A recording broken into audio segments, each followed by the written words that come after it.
अस्सलाम वालेकुम everyone, welcome back to my channel. I hope आपको मेरी लास्ट वीडियो में मज़ा आया होगा।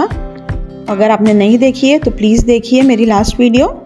तो चलिए चलते हैं इस वीलॉग में। इस वीलॉग में मैंने आपसे शेयर किया है मुंबई स्टाइल फ़िश फ्राई जैसे करते हैं। तो मैंने ना उसका मैरिनेशन बताया है और साथ ही में बताया है जो भी मैंने ग्रॉसरी शॉपिंग की थी लास्ट टाइम, उसको मैंने कैसे अरेंज की है। बस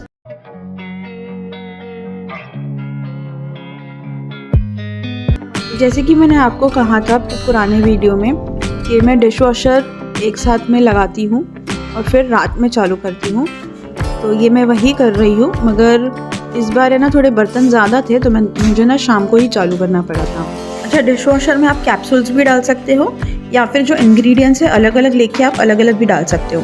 तो यहाँ पे मैं डिटर्जेंट और ये जो है लिक्विड, इससे ना आपके जो बर्तन हैं उस पर शाइन आती है। तो मैंने ये सब डाल के बस मशीन लगा लेना है। डिश वॉशर में ना डिफरेंट साइकिल्स होते हैं वॉश करने के लिए।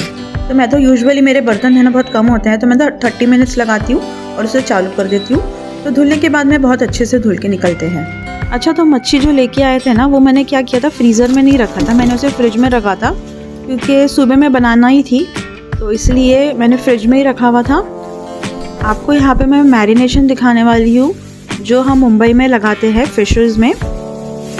मराठी भाषा में बोलेंगे तो एकदम झनझनीत, इसका मतलब होता है एकदम स्पाइसी। मॉल से मच्छी लेने का एक ही फ़ायदा है कि आपको बहुत ही साफ़ सुथरी मिलती है, आपको ज़्यादा झंझट करने की ज़रूरत नहीं है। यहाँ पे मैंने फ़िशेस को पानी में भिगो के अच्छे से वॉश कर लिया है। जैसे कि आप देख रहे रहोगे इसमें ज़्यादा वॉश करने की ज़रूरत नहीं है, अच्छी सी साफ़ हुई हुई ही रहती है। और जैसे कि हमें इंडिया में आई और जॉज निकाल के मिलते हैं, यहाँ पे वैसे नहीं मिलता है। पहले तो मैं जब आई थी ना तो मैं तो डर जाती थी ये सब देख के, और मैं हस्बैंड को बोलती थी देखो देखो वो मच्छी मुझे घूर रही है, इसकी आंखें क्यों निकलवाई नहीं। तो फ़िलहाल बहरहाल अब तो आदत हो गई है। तो अच्छे से वॉश करके मैंने स्ट्रेनर में डाल दिया मच्छियों को कि जो भी एक्स्ट्रा वाटर है वो अच्छे से निकल जाए। फ़िशेस का मैरिनेशन जो होता है वो रेड मसाले में होता है और ग्रीन मसाले में। मैं आज आपसे शेयर करने वाली हूँ ग्रीन मसाले की रेसिपी। इसमें पुदीना ले लेना है अच्छा खासा, हरा धनिया ले लेना है, हरी मिर्ची ले लेना है, अच्छे से धो लेना है। और हरी मिर्ची आपको आपके हिसाब से लेना है, आपको कितना तेज़ चाहिए। इमली डाल लेना है खटाई के लिए। सारा हरा मसाला हमें मिक्सी में डाल लेना है। लहसुन अदरक का पेस्ट डाल लेना है, नमक डाल लेना है, उसको मिक्स कर लेना है।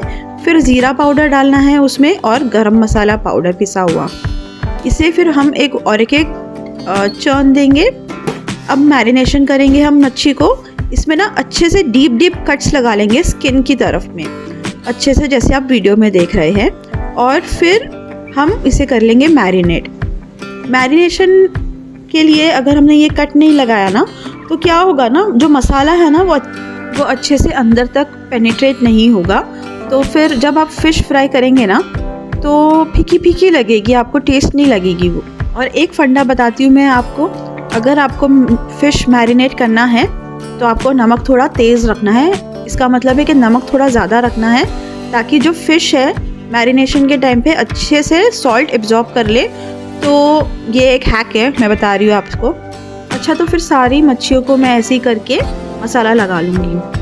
वैसे गल्फ़ आने के बाद में ना जो मेरी फेवरेट फ़िशेज़ है वो तो मुझे यहाँ पे मिलती नहीं है। मुंबई में मैं थी ना तो मुझे बोम्बिल करके मिलती है, मुंबई में ही मिलती है तो वो तो मेरी एकदम फेवरेट है जो यहाँ पे नहीं मिलती है। तो फिर अभी यहाँ पे गल्फ़ में मुझे ना वाइट कॉपर अच्छी लगने लगी है। आप सबको बताना जो भी गल्फ़ में रहते हैं कि आपकी फ़ेवरेट फ़िश कौन सी है। मेरा है ना एक ही है कि मुझे ना स्मेल बहुत आती है फ़िशेज़ में, तो मैंने बहुत सारी ट्राई की है और ये जो वाइट कॉपर है इसमें मुझे बिल्कुल भी स्मेल नहीं आती है।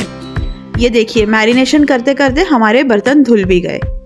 अब ये है पसारा जो हम लाए थे लूलू से, अब मैं इसे करूँगी अरेंज।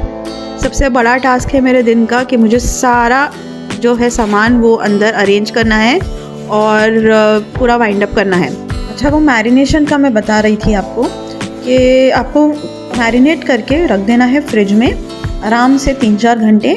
और जब फ्राई करेंगे तो आपको चावल का आटा यूज़ करना है या फिर रवा फ्राई करने के टाइम पे। अच्छा, ये जो प्लम है ना, ये साउथ अफ्रीका के हैं। यकीन मानिए इतने मीठे होते हैं ना ये।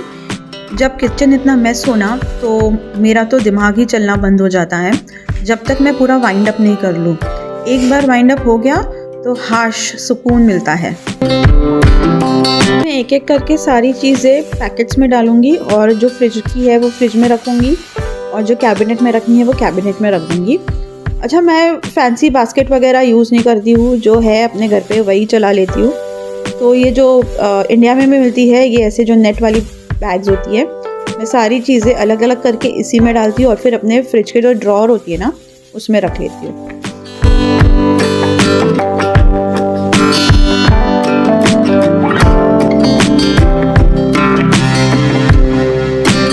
तो सबसे जुगाड़ू चीज़ है ये। आपको ज़्यादा अननेसेसरी खर्चे करने की ज़रूरत भी नहीं है ऑर्गेनाइजिंग के नाम पे, और आपका काम भी चल जाता है इसी में। यहाँ पे जो मैंने अदरक ली थी ये ना थोड़ी मुझे गीली गीली लग रही थी, तो मैंने सोचा कि इसे फ्रिज में रखूँगी तो ये और ख़राब हो जाएगी, तो इसे ओवरनाइट ना तो 1 या 2 दिन बाहर छोड़ देते हैं तो अच्छे से सूख जाएगी। तो मैं वही कर रही हूँ। यहाँ पे मैंने एक प्लेट में सारी जो अदरक है वो फैला के अच्छे से रख दी। ग्रॉसरी शॉपिंग करते वक्त मैंने रॉ हल्दी भी ली थी, कच्ची हल्दी, तो उसका मैंने ना एंटी इन्फ्लेमेटरी ड्रिंक बनाया है। क्यूब्स बना के मैंने फ्रीज़ कर दिए हैं, तो उसकी वीडियो मैं जल्दी डालने वाली हूँ इंस्टाग्राम पे, तो आप लोग ज़रूर देखना मेरी रील वो वाली भी। जो फ्रिज की चीज़ें थी वो फ्रिज में रखने के बाद में आती है बारी जो पैक्ड पैकेट्स है उसकी। तो यहाँ पे ना मेरे पास में बड़े बड़े कंटेनर्स हैं, तो जो भी एक्स्ट्रा ग्रेन्स होता है मैं उसमें रख देती हूँ। तो मेरे से तो खड़े खड़े ये काम नहीं होता है, तो मैं मस्त में आराम से नीचे बैठ के पसाड़ा मार के, मुंबई में बोलेंगे तो वैसे करती हूँ। तो जो पैक्ड पैकेट्स है जो मतलब ओपनड नहीं है वो मैं एक जगह पे रखती हूँ, और जो ओपनड है उसको मैं अलग जगह पे रखती हूँ, ताकि पता चलता है हमें कि कौन से खुले हुए पैकेट्स है और कौन से क्लोज्ड है, तो बहुत आसानी हो जाती है। और जो भी मुझे कैबिनेट्स में ऊपर रखना है वो मैं अलग रखूँगी, जो टॉयलेटरी है वो मैं अलग रखूँगी, और जो मेडिसिन वगैरह है वो मैं अलग सेग्रीगेट करते जाऊँगी इसी वक्त। और ये है मेरा प्यारा सा किचन साफ़ होने के बाद में। फिर भी अभी थोड़ी बहुत वाइंड अप बाकी है, तो जैसे जैसे चीज़ें सेट होगी वैसे वैसे मैं उसकी जगह पे फिर से रख दूँगी। अच्छा, ये क्लिप मैंने लगाई है, ये मैंने ना उमर के लिए प्रोजेक्ट बनाया था, उसको सोशल स्टडीज़ में प्रोजेक्ट बनाना था इंडियन हिस्टोरिक्स के बारे में। बहरहाल प्रोजेक्ट उसका था मगर मेहनत मेरी थी। पता नहीं क्यों इतने डिफ़िकल्ट प्रोजेक्ट्स दे देते हैं इतने छोटे छोटे बच्चों को। मेरे हिसाब से तो ये सब नहीं होना चाहिए। जो भी होना चाहिए एक्टिविटी स्कूल में ही होना चाहिए, क्योंकि अगर घर में ये लोग प्रोजेक्ट दे देते हैं ना इन अ वे, तो वो तो पेरेंट ही बना देता है। तो मेरे हिसाब से तो ये वेस्ट ऑफ टाइम और एनर्जी है। तो आप लोग को क्या लगता है कमेंट सेक्शन में ज़रूर बताना। एनीवेज, मगर टीचर को बहुत पसंद आया था। उमर बता रहा था कि टीचर बहुत इम्प्रेस हो गई थी, मम्मा ऐसा कहा था उसने मुझे प्रोजेक्ट देख के। तो कोई नहीं, मेहनत वसूल हो गई। उसको शायद मार्क्स भी अच्छे खासे मिले हैं ये प्रोजेक्ट के लिए। तो बस आज के लिए बस इतना ही। आगे भी व्लॉग्स आएंगे तो ज़रूर देखना। तब तक के लिए ख्याल रखिए। अल्लाह हाफ़िज़।